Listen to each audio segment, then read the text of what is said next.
নমস্কার, শান্তি রান্নাঘরে সবাইকে স্বাগত। আজকে চলে এসেছি চিংড়ির মালাইকারি রেসিপি নিয়ে।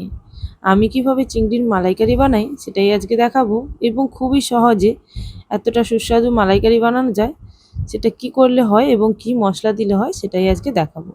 চলুন দেখে নিই কীভাবে বানাচ্ছি। প্রথমেই চিংড়ি মাছ ভালো করে ধুয়ে পরিষ্কার করে নিয়ে কিছুক্ষণ জল ঝরিয়ে নিয়েছি। এরপর লবণ এবং হলুদ মাখিয়ে 5 মিনিট মতো রেখে দেবো। আর এর মধ্যেই বাকি প্রিপারেশানগুলো করে নেব, মশলাগুলো রেডি করে নেব। এদিকে চিংড়ি মাছ আমার পুরোপুরি মাখানো হয়ে গেছে। এরপর আমি চিংড়ি মাছগুলোকে সোজা রাখার জন্য এরকম একটি টুথপিক নিয়ে মিডিল বরাবর গেঁথে দেব। যদি টুথপিকের বদলে আপনারা ঝাঁটার কাঁচি বা ঝাঁটা পিস দিতে চান সেক্ষেত্রেও দিতে পারেন, সেক্ষেত্রে আরও ভালো হবে। টুথপিকগুলো যেহেতু ছোট হয় সেহেতু একটু প্রবলেম হয়, পুরোপুরি সোজা হয় না হয়তো মাছগুলো। তাও আমি আমার কাছে যা ছিল তাই দিয়ে এইভাবে মাছগুলোকে তৈরি করে নিয়েছি। এদিকে একটি নারকেল ভেঙে নিয়েছি এবং নারকেলটা কিছুটা অংশ পুড়িয়ে নেব। আর তারপর মশলা রেডি করব। মশলার জন্য 1 টিস্পুন সাদা সর্ষে, হাফ টিস্পুন কালো সর্ষে এবং 6টা মতন কাজু নিয়ে ভালো করে ধুয়ে কিছুক্ষণ ভিজিয়ে রেখেছিলাম সেটা নিলাম। আর সঙ্গে 1/4 কাপ পরিমাণে দই নিলাম। এবার সব কিছু ব্লেন্ড করে নেব, একেবারে মিহি পেস্ট করে নেব। যদি হাতে টাইম থাকে কিছুক্ষণ রেখে দিলে মশলাগুলো ভিজে যাবে, তারপর ব্লেন্ড করলে খুব সহজে মিহি ব্লেন্ড হয়ে যাবে। এখন কড়াইয়ের মধ্যে দিয়ে দিচ্ছি তেল। এই রান্নাটি আমি সর্ষের তেলে করব, তাই প্রথমেই সর্ষের তেল দিয়ে ভালো করে গরম করে নিয়ে চিংড়ি মাছগুলো ভেজে নেব। চিংড়ি মাছগুলো এতটাই ভাজবো যাতে কালারটা শুধুমাত্র চেঞ্জ হবে, বেশি কড়া করে চিংড়ি মাছগুলো ভাজবো না। দুটো দিক গোল্ডেন ব্রাউন কালার আসা পর্যন্ত ভেজে নিলেই হবে। একটা দিক ভাজা হয়ে গেছে, অপর দিকটাও আমি উল্টে দিচ্ছি। গ্যাসের ফ্লেম মিডিয়াম রেখে চিংড়ি মাছগুলো ভেজে নিতে হবে। এরপর একটি পাত্রের মধ্যে চিংড়ি মাছগুলোকে তেল ঝরিয়ে তুলে নিচ্ছি। সমস্ত চিংড়ি মাছগুলো তুলে নিচ্ছি। এখানে আমার 13টি মতো চিংড়ি মাছ আছে। এই দিয়ে আজকের মশলাগুলো সেরকম পরিমাণেই নিয়েছি। এরপর আমি ওই তেলের মধ্যেই দিয়ে দিলাম গোটা গরম মশলা ফোড়ন। তারপর মশলার মধ্যে পেঁয়াজ পেস্ট দিয়ে দিচ্ছি। আমি আগে থেকেই পেঁয়াজটা পেস্ট করে রেখেছিলাম।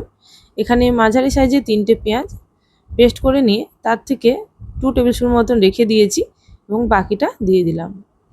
পেঁয়াজটাকে খুব ভালো করে ভেজে নেব, একেবারে গোল্ডেন বা বলতে পারেন লালচে করে ভেজে নিয়েছি।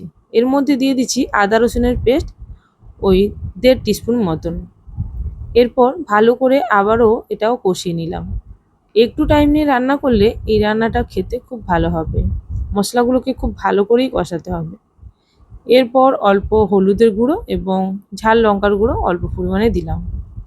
এরপর মশলাটাকে আরও কিছুক্ষণ কষানোর জন্য অল্প পরিমাণে মশলার বাটি ধোয়া জলটা দিয়ে দিলাম। যে মশলাটা আমি মিক্সিং জারের মধ্যে করেছিলাম সেটা এখনও দেইনি, এবার আমি সেই মশলাটা দেব। এবার সর্ষে, কাজু এবং দইয়ের যে মশলাটা সেটা আমি এখন দিয়ে দিলাম। এর আগে যে মশলার বাটি ধোয়া জলটা দিয়েছিলাম তার ফলে কড়াইয়ের টেম্পারেচারটা কিছুটা কমে গিয়েছিল। এর ফলে দইয়ের মিশ্রণটা দেওয়ার পরে আর দইটা কেটে যাবে না। এরপর আমি দিয়ে দিচ্ছি অল্প মৌরি গুঁড়ো। এই মৌরিটাও আমরা দইয়ের সঙ্গে ব্লেন্ড করে নিতে পারতাম, যেহেতু আমার কাছে মৌরি গুঁড়ো ছিল তাই আমি আলাদাভাবে দিলাম।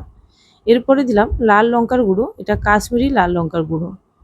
এরপর সমস্ত মশলাগুলোকে আবারও কষিয়ে নেব যতক্ষণ না পর্যন্ত মশলা থেকে তেল ছাড়তে শুরু করে। এদিকে মশলা কষানো হতে থাক আর এদিকে আমি নারকেলের দুধ বের করে নেব। নারকেলটাকে ভালো করে কুড়িয়ে নিয়েছিলাম এবং এর মধ্যে দিয়ে দিয়েছি গরম জল। অবশ্যই দুধ বার করানোর সময় গরম জল দিতে হবে, না হলে নারকেলের দুধ জলের মধ্যে ভালো করে মিশবে না, যেহেতু নারকেলের মধ্যে তেল থাকে সেই জন্য। ঠান্ডা জলে দিলে অতটা ভালো দুধ বেরোবে না, তাই উষ্ণ গরম জলে দিয়ে ভালো করে চটকে নিয়ে তারপর এটাকে ছেঁকে নেব ভালো করে এবং হাতের সাহায্যে নিগড়ে নেব। যতটা পরিমাণে দুধ বের করানো যায় সেইভাবে কিন্তু এইভাবে হাত দিয়ে চেপে চেপে বের করে নিতে হবে। এরপর এই নারকেলের দুধের সঙ্গে একটি স্পেশাল উপকরণ মেশাবো, যেটার জন্য এই রান্নার টেস্টটা দ্বিগুণ হয়ে যাবে। এটি হলো গুঁড়ো দুধ। গুঁড়ো দুধ এখানে প্রায় 4 থেকে 5 টেবিল স্পুন মতন দিলাম। দিয়ে ভালো করে মিশিয়ে নিতে হবে।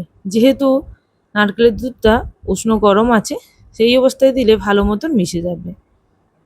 এরপর সমস্ত কিছু ভালো করে মিশিয়ে নিলাম। আর দুধটা যখন মশলা ভালো করে কষানো হয়ে যাবে তারপর দেব। এখানে দুধটা আমার পুরোপুরি রেডি হয়ে গেছে, গুঁড়ো দুধের সঙ্গে মিশে গেছে। এদিকে মশলাও কিন্তু প্রায় কষানো হয়ে গেছে।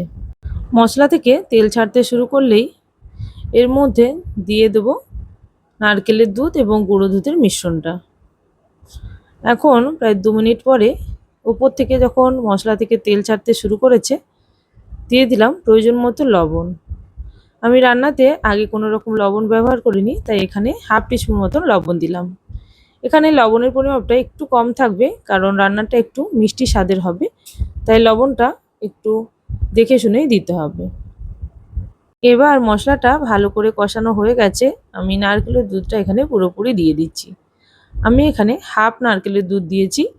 এবার নারকেলের সাইজ অনুযায়ী এবং নারকেলের কোয়ালিটি অনুযায়ী আপনারা সেটা দেখে নেবেন যে হাফ দিলে হবে কি গোটা দিতে হবে। আমার যেহেতু এই নারকেলের কোয়ালিটিটা খুব ভালো ছিল এবং নারকেলটাও বড় ছিল, তাই আমি হাফ দিলাম। এবং আরও বেশি উপকরণ থাকার জন্য এটার পরিমাপটা একটু অল্প দেওয়াই বেটার মনে হলো। এরপর খুব ভালো করে যখন ফুটে উঠবে, ভেজে রাখা চিংড়ি মাছগুলো দিয়ে দেব। তারপর 2 মিনিট মতন ফুটিয়ে নেব। আর মাছগুলো যেহেতু আগে কিছুটা ভাজা ছিল, আর এখন আরও 2 মিনিট মতন ঢাকনা দিয়ে রান্না করে নেব। এতে করে মাছটা ভালো করে সেদ্ধ হয়ে যাবে এবং ভেতর থেকে সফট হয়ে যাবে। এখন 2 মিনিট মতন পরে ঢাকনা খুলে নিচ্ছি। রান্নাটা প্রায় রেডি, তবে আরও দুটি উপকরণ একেবারে শেষে দেবো, যেটার জন্য রান্নার টেস্ট আরও ভালো হবে। এই অবস্থাতেও রান্নাটা কিন্তু প্রায় রেডি। এই অবস্থাতেও আপনারা নামিয়ে নিতে পারেন, তবে আরও একটু স্পেশাল করার জন্য আমি দিয়ে দেবো অল্প পরিমাণে শাহি গরম মশলা এবং হাফ টিস্পুন মতন ঘি। ঘিটা এখানে অপশনাল, তবে একবার দিয়ে দেখতে পারেন, খেতে কিন্তু অপূর্ব হয়। এবার গ্রেভি যেরকম খেতে চাইবেন সেই অনুযায়ী গ্রেভিটা রেখে তারপর নামিয়ে নিতে হবে। যখন রান্নাটি ঠান্ডা হবে, কিছুটা ঘন হবে, তাই এই পর্যায়ে আমার মনে হয় নামিয়ে নিলেই ভালো, তাহলে গ্রেভিটা খুব বেশি ঘন হয়ে যাবে না। তাহলে বাড়িতে একবার চিংড়ির মালাইকারি এই প্রসেসে রান্না করে দেখতে পারেন, খেতে অপূর্ব হয়। তাহলে আজকের জন্য এই পর্যন্ত, আবারও চলে আসবো নতুন একটি রেসিপির সঙ্গে।